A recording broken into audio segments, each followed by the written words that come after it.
Steve is a VC. If you look him up on LinkedIn, he's a very successful VC at Foundation Capital, a very successful firm.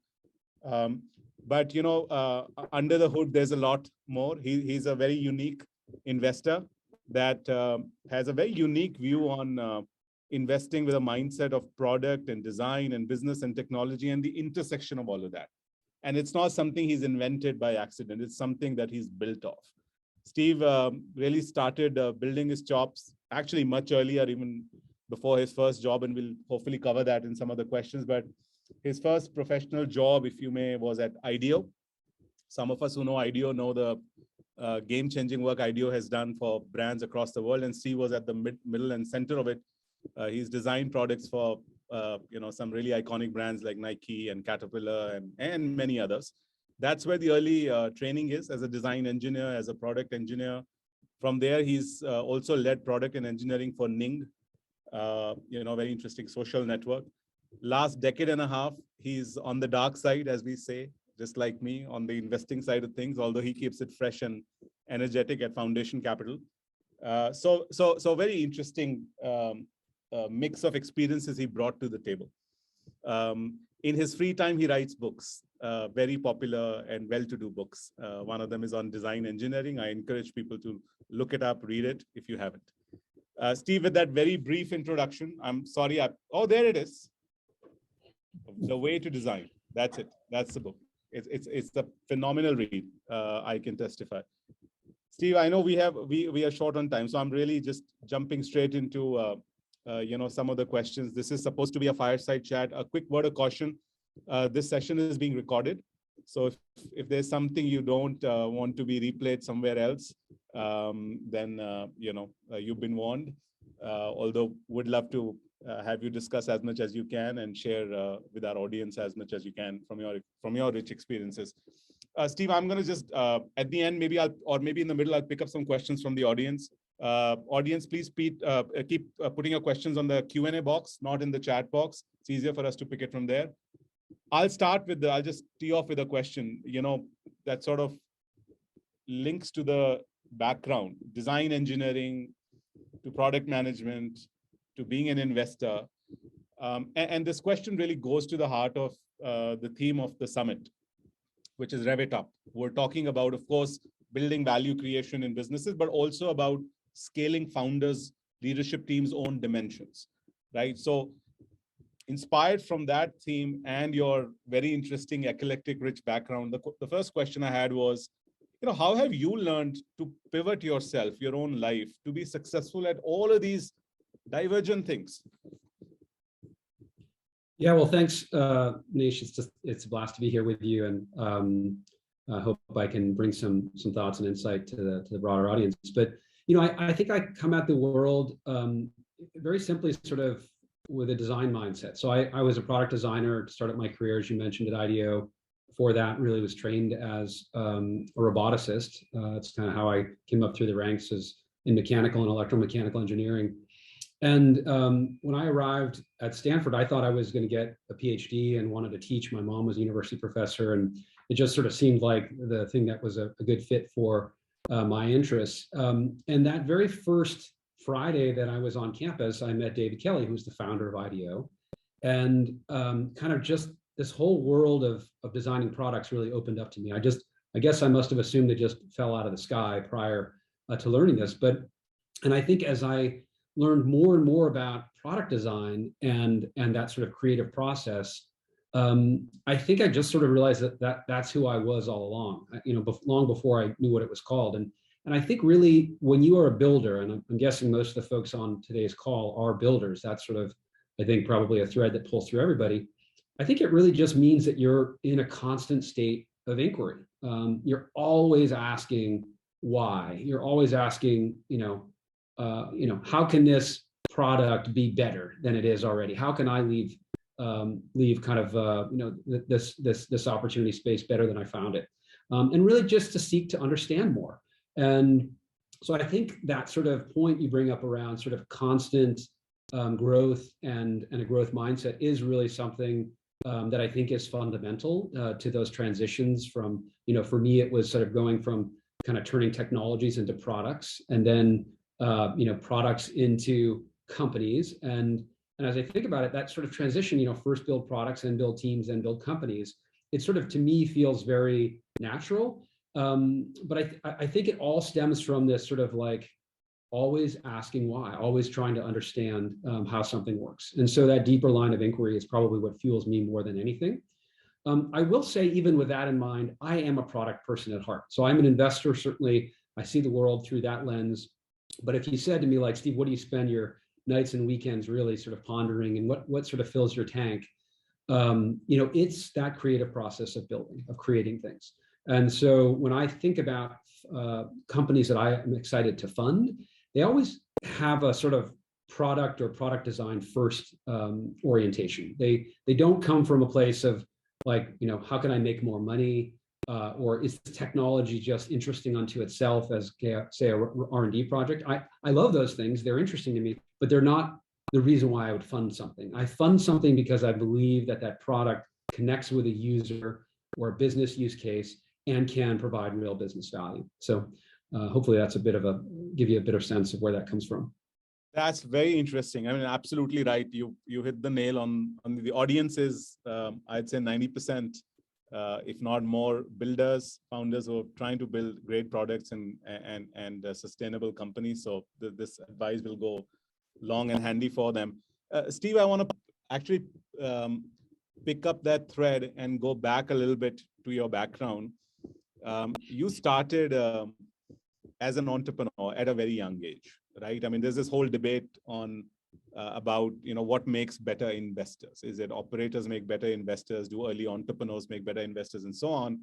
But at the age of 13, when some of us may be like looking to muster up courage to find their first date, I was certainly trying to figure out my STEM courses. I was a boring guy, maybe still am boring. You started at the age of 13 your first company called the Steve's Snow Blowing Service. And this was no joke. I mean, you actually had a whole effort around this. But the question is, as one starts to look through this and your own experience, has that really early, serious entrepreneurship experience shaped you in a way that makes you a better investor? Maybe, I dare say, a better person? Just throw some light on that, please. No question, for me, it does. And, I have come to believe, and I see this in my own experience and also through the lens of my children, that we are all natural born entrepreneurs. We are builders at heart. And in most cases, it gets designed out of us by the time we're 20 years old. And, the same way, if I were to go to a kindergarten class, and I've tested this out, I used to teach design entrepreneurship or introduction to entrepreneurship to middle schoolers. I started a course about 10 years ago on this, but I would sort of occasionally try this out in kindergarten classes where, you'd sort of ask these kids, how many of you are good at drawing? And every single hand goes up. Maybe one or two kids are sort of a little bit more self-conscious. And if you were to run a poll right now on this Zoom and ask how many of you are good at drawing, maybe one or two people would raise their hands out of the, whatever, 65. And I think that entrepreneurship is not unlike that, where we sort of overlay all the reasons why something won't work, or why we're not good enough for that, or why this thing might fail, and we effectively kill it before it gets started. And so I think for me, if we can identify what it is that really drives us, and to honor that spike, I call those the spikes, whether it's mine or yours, or where do people spike, and identify that. And I think as we grow as entrepreneurs and as executives, we obviously need to find other folks with complementary spikes, and that's the sort of work of building an extraordinary team, and investors often help with that. But I think identifying that spike and feeding that beast, as opposed to trying to be sort of that kind of almost archetypical sort of well-rounded person. I don't think great entrepreneurs are well-rounded. I think they're highly angular, very spiky people. And that's what makes them really incredible and extraordinary. And so our job really as investors and as entrepreneurs is to find that spike, to feed it, and to then, of course, complement it with other spikes. And so for me, that story you described, I grew up in this very middle-class town in central Massachusetts, a town called Worcester. It's really known for three things: It was an industrial center. In fact, there was a deserted barbed wire factory a few miles from where I grew up. It was also interesting because it was home to Robert Goddard, who was, of course, one of the founding fathers of modern rocketry. In fact, I used to go to this park. One of my older sisters would take me there almost every week, where he had launched many liquid-fueled rockets. And it was also known for these crazy nor'easter storms. For anybody who's spent time in Boston or Cambridge, you've been exposed to this. And we had a snowblower to kind of take care of our own yard. But I basically was like, wait a minute, like I can do this for all my neighbors, and I can make some money. And I was actually doing that not just because it was like to make money, but I had really fallen in love with this passion for sort of racing, building, and driving little go-karts. My dad had come home almost accidentally one day with this go-kart from Sears and Roebuck. It had literally been shipped to the wrong store.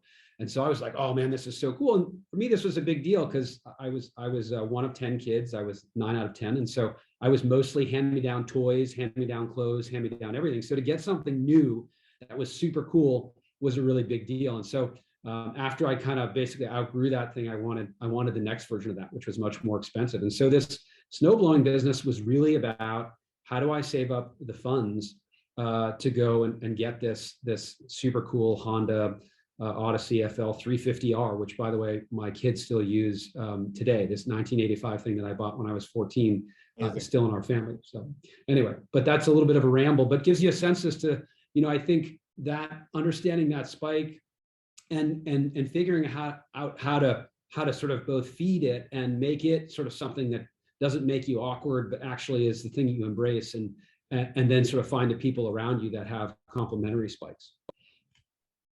That's amazing. Thank you for sharing that story. I mean, that's quite inspirational. It's contextual also. India just, I think Netflix, it was released what's called Rocket Boys, trying to cover one of the, storied episodes from early rocketeering and space discovery programs in India. 2 scientists have been covered there. So a lot of the audience will relate to that, even, even the example you gave.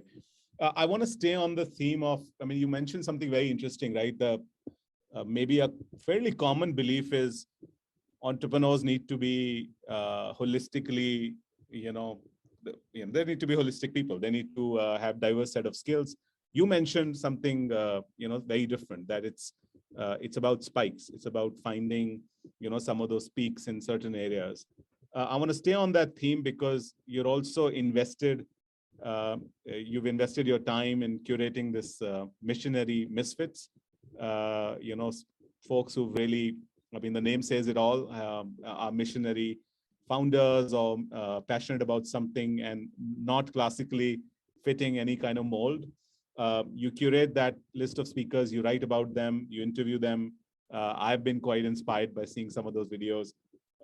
You mentioned the spike part of it, but if you were to peel the onion a little bit on that, are there, when you look at missionary misfits or even like the set of entrepreneurs that you worked with, are there 1 or 2 traits or patterns that you find either, what you call successful entrepreneurs or entrepreneurs that just end up doing amazing things?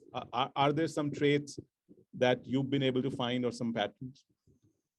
Yeah, I think lots of thoughts there. And I think if I look across, not just the founders that I've had the fortune of working with, but we as a firm, and I was not involved in Netflix. You referenced them a little bit in this sort of rocketry, but Reed Hastings is one of our favorite founders in the foundation family. And Reed, actually, if you haven't read his most recent book, No Rules Rules, which came out last year, it's fabulous. I actually did a book launch event with him for our CEOs about a year ago.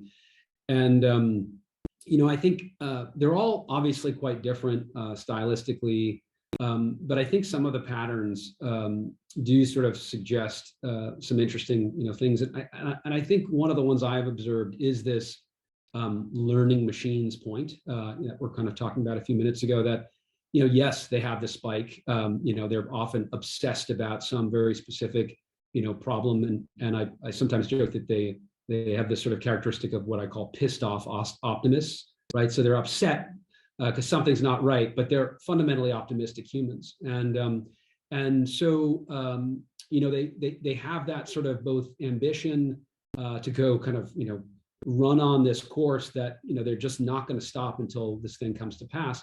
But I think the piece that often is overlooked is there is a humility about them. There is an element about them that is very much focused on the other, on the concept of service.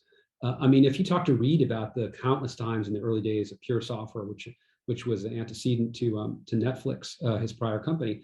I mean, Reed is in the kitchen washing the dishes while the software developers are pulling all-nighters, and he's feeding them and he's taking care of them. And I have this concept of taking out the garbage, right? It's just like we all know as CEOs, there's the glamorous stuff we get to do and hop on CNBC for 20 minutes with Carl Quintanilla.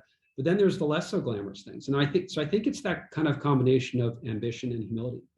And I think the other thing that I have observed, and this probably speaks more to that missionary misfits construct that you described, and this is something that I see for sure with the folks who I work with in the sort of more frontier-oriented part of our practice area. So, the companies like Cerebras or Solana or Mantle or Bolt Threads, these founders, they're a little different than our sort of enterprise or fintech founders, which tend to be more singular, maniacal kind of depth of focus in their domain. Those frontier tech ones, they tend to be more interdisciplinary, often brilliant lateral thinkers and cross-pollinators. They tend to be trickier to find. They don't show up at sort of a fintech conference. In fact, they oftentimes don't go to conferences. They don't hang out with MBAs. They're basically makers and mavericks, right? And so the thing that I find so interesting about them, and I suspect that there are a few of those in your audience as well, is that what makes them so interesting is they're oftentimes bringing an idea from one domain into another, and that is the innovation, if you will. They tend to have a sort of almost reckless disregard for traditional disciplinary boundaries, and in fact, oftentimes, they're the kind of person who's bringing this almost dangerous idea from, whether it's biology into chemistry, or when I see sort of the folks working in big data and bringing that into healthcare, they're oftentimes, they just don't pay attention to these traditional disciplinary boundaries. And that's a very special an interesting attribute or pattern that I see for those kinds of founders. But anyway, I think it's a few of these patterns over and over that I continue to learn from. But I think it really is sort of continuing to be just a font of curiosity and self-improvement, and this sort of somewhat ambitious, sort of unbridled optimism, but enough to sort of listen and learn and self-evolve. Amazing. So many interesting nuggets, and interesting that you gave two contrasting examples of, it's not like, one size fits all, that generalist versus Right. specialist. It also depends on the domain that one is building a product or a business in. That's super interesting. Since we're talking about the variety of kinds of founders who are building, again, companies with a missionary approach, if one looks at your background, Steve, and I've had the privilege to follow it a little bit, there's just a diversity of companies and teams and founders that you backed is mind-boggling. And I know it's true with a lot of tech investors, generalists, but really you stand on a very different platform. And just to throw some names, Solana is obviously very well known. I know you, another partner of yours, have co-invested there. But then there are really frontier tech investments like Loft Orbital and then Cerebras Systems and so on. I think the question that has come to my mind, and as founders also think about, who are in our audience, about what appeals to what kinds of investors and what to really take on as a problem set. Many of the folks in the audience are young, and they're at the early stage of building their businesses. I mean, how do you as an investor, given the diversity of things you've done, how did you find conviction in these frontier ideas? And I don't know, maybe we can, if you're comfortable, we can pick an example of two, like Solana or anything else, frankly. But how do you find conviction in these frontier ideas? I mean, hindsight is 2020. We know that, right? In these things, but yeah, of course. Consistently keep finding conviction in these kinds of ideas. So I approach investing not all that different than when I was building products. So it sounds a little odd, perhaps. The way I would describe it is really sort of going in a sort of almost research first mode, right? So when we would design a product at IDEO, and I worked on everything from phones to furniture, anesthesia delivery devices, bun toasting for McDonald's, crazy Nike sunglasses, but you really go into this sort of really hardcore sort of observation and user research mode, and try to kind of get out from behind your desk and talk to users, visit government labs, go when we did the Nightline special that some of you have probably seen in business school at IDEO, which was designing that shopping cart. Like IDEO is a block and a half away from Whole Foods, so we like lived in the Whole Foods for the first day and a half of that little mini project.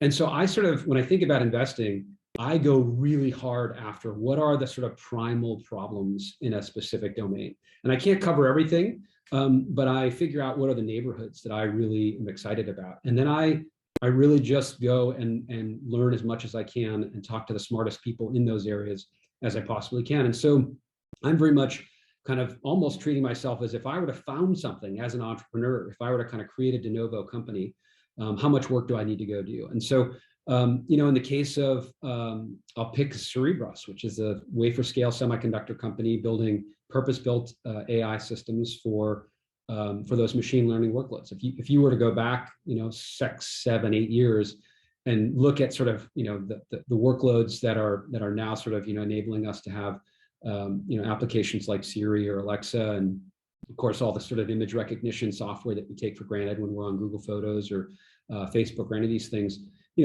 those workloads were growing literally 25,000 times faster than Moore's Law. So, we were all sort of yapping about, hey, Moore's Law, we're starting to hit sort of, the asymptote there. Well, I mean, these were just blowing through those numbers, by orders and orders of magnitude. And so I, took notice of that and realized that, hey, there's this interesting thing happening over at NVIDIA, by the way, which was a $15 billion company at the time. It is a $570 billion company today. Many of you guys hopefully are investors, but this was an interesting observation to see, well, hey, GPUs over there are good for processing images. I mean, they were built really and sold to folks who drove Adobe Photoshop and Illustrator, and of course, your teenage kids playing video games in the basement, but they were not purpose-built for machine learning workloads. They happen to be better than a CPU, but they're not what you would build if you were to start from scratch. And so I went and spent 2.5 years trying to figure out, what would you build? And Andrew Feldman, who I'd gotten to know a little bit through his last company, he's the founder and CEO of Cerebras, was sort of playing around with these ideas. His last company had been acquired by AMD. He was working in the office of AMD. I knew that, when great founders, when you don't invest in them, but you track them, once they get acquired, I sort of set the proverbial egg timer for 2 years. And I know that they're going to pop out because they can't possibly work in these big companies forever. And so when he was closing in on his 2-year anniversary, I was like, Andrew, let's start riffing on your next adventure. And we went through 6 different ideas and converged on this concept of a purpose-built processing platform for machine learning workloads. And now we have real products in the hands of real customers, GlaxoSmithKline, Total Energies, a number of 3-letter government agencies all using it, all getting 100x improvements. Our goal is to get 1,000x, so 3 orders of magnitude improvements over the fastest GPUs. And so, with that, it was really a process of the conviction came from not casual insights, but really deep domain expertise and hard work, hard fought sort of, research and insights. And so I think you can't do that for 10 out of 10 investments, but you can do that for 3 to 4 out of 10. And those have been the most fun for me. And the way I think about it, Manish, is it's sort of the delicate balance between a prepared mind and an open mind, because I will have that sort of, ability or curiosity for those areas, but I'm also seeing 100 other things in the process. And I'm seeing other things that are adjacent, like the software, for example, around data quality. I mean, I invested in Anomalo, one of our classmates, Elliot's company, because I had been seeing again and talking to all these VPs of engineering and chief data officers at these companies. And I knew that like data was a problem for them. It was a problem in terms of training models, hence Cerebras. It was a problem in terms of having their non-technical users be able to query these data stores. And it was a problem because the data, when it went bad, no one knew it was going bad. And in fact, like lots and lots of applications were, quote, informed by data, but the data was either disconnected or broken or just altogether missing. And so, anyway, I think it really is that balance between kind of what you know and what you've gone to research and what you're hopefully curiously going to learn from the next conversation with a brilliant entrepreneur. That's amazing. I mean, I want to hold on to that. You said it's a delicate balance between the trained mind and the curious mind. Did I get it right? The prepared mind and the open mind. And the open mind. Okay. How interesting is that? My goodness. Easier said than done. Especially in the world we live in, right? Where there's just a huge velocity of ideas that are hitting you every day. Yes. But very interesting that you take a product first approach, an entrepreneur first approach, if I was to build something in this area. And quite interesting how you spot some of these the entrepreneurs early. I know we have like 3 minutes left. I'm keeping a watch on the Q&A box also and trying to pick some from there as I ask. Let me ask you one last question, Steve, before we let you go. There's so much to talk about. Maybe we'll get more time from you, some other day. I want to throw, since you are a purist at product and design, I want to throw a hypothetical product design problem at you. You've been at Ning, social network back in the day. I don't know, it was 15, 16 years ago.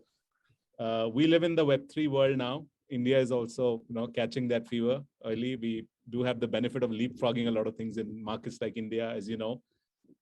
If you were to build a Ning, like a social network for the Web3 world today, I mean, I know this can take hours to discuss, but if you were to like synthesize what your product approach would be. Great. It's a great question. And I think it's safe to say that it would be quite distinct from what we built at Ning back. I joined Ning in 2004 and a year later, Mark sort of popped up, Mark Zuckerberg popped up, almost across the street here in downtown Palo Alto. I think the big differences are when we were starting then, and even what Facebook and Instagram and others have built, we are all today who use those products. We live in what I call a data donation ecosystem. We're effectively giving these platforms our photos, our insights, our great ideas, and they basically monetize those. And I think, to your question around how would this be different in a Web3 world, it's going to be very different. It's going to be community owned. It's going to be much more aligned. Why is it that if I have, something that gets 1,000 likes, maybe I should get some token for helping, having this platform be more popular. I think it's also going to be for not just you and I who, have, a few friends, but like for those, Justin Timberlake's or the folks who have millions of followers, it's going to be much, closer between the content creator and their audience. And the fact that, for example, over on Audius, which is basically a Spotify built on top of Solana, we now have, 7 or 8 million users over there. The actual artists themselves can give specific releases to, and NFTs to their audience. So this notion, I think, really is, how do we make the gap between the creator and the consumer much, much closer, and also just align them? I backed an entrepreneur at the end of last year, which is basically building a DAO version of Uber. And the reason why this is, I think, such a big idea, it's many, many things that will make it hard, but, again, like the drivers themselves, why is it that there's so much contention between the drivers and the platform? Why? Because the drivers are effectively misused today. All those drivers who took us to the airport in the early days, they should be shareholders of Uber. We all know that. They shouldn't just have, made, 12 or 14 bucks an hour. So anyway, I think this point that you're bringing up around how does the Web3 world change it? It's going to be different with respect to privacy. It's going to be different with respect to community. And it's going to definitely be different with respect to that sort of alignment of ownership and creation. That's amazing. Again, so many things to one could deep dive on. Maybe I'll pick your brain separately. Steve, I'm sensitive of the time. We promised to free you up by this time. This has been fascinating. I mean, I'm taking down notes, and there's just a page full on my iPad.